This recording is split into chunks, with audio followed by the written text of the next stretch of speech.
دا پیغام زما د افغانستان ټول ملت ته دی، که هغه هلکان مکتبونو ته دي، که باید د جنکۍ د دریم سیم پورې مکتبونو ته دي، یا نرسانې دي شفاخانو ته، یا ډاکټرانې وي، یا نور خلک سړي وي، په خپلو کورونو کې کښېنئ.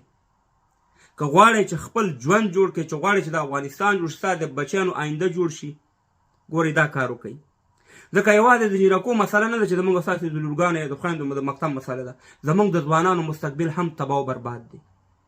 په دې تېرو 3.5 کالو کې په لکاو هلکانو هم مکتبونه پرېښودل، استادان هم لاړه خارج ته، هر څه هم تباه او برباد دي.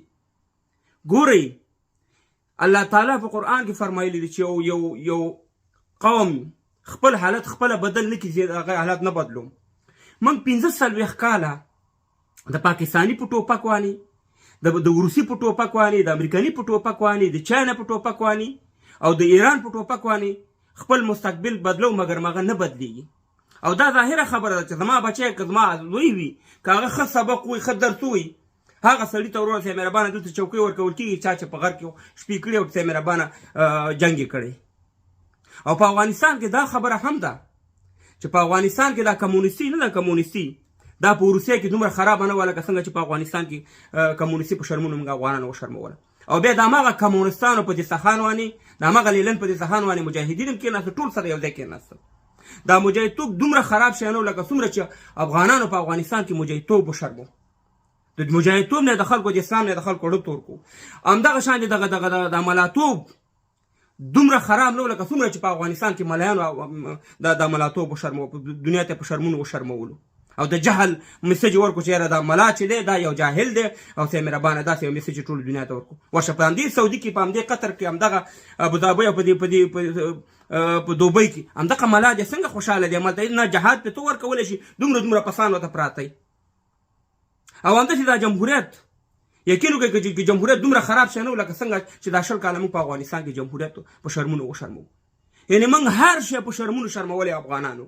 نو خبره دا ده چې په پردي ټوپک باندې که موږ بیا راوچتېږو او دا زمینه ورته اوس برابرېږي او دغه ملا صاحبان یې ورته برابروي چې بیا امریکا یا بیا روسیه یا چین یا پاکستان یا ایران مداخله وکړي او بیا موږ افغانان د پردی ټوپک راولو او د خپل وطن او د خپل ملت پې تباه او برباد کړو. پردی ټوپک چې موږ ته راکوي هغه مفتو کې نه راکوي. پردي ټوپک چې موږ اغوستی انجام یې دغه دی چې موږ بېسوادۍ طرف ته روان یو، زموږ وطن تباه او برباد دی. نو زما د ټولو افغانانو دا غوښتنه ده چې خپل لورګانې خو سکې چې په کورونو کې کېنوئ، هلکانه په کورونو کې کېنوئ، مکتبونو ته یې مه بیاوئ، ځکه چې ستاسو د بچیانو د هلکانو هېڅ مستقبل نشته.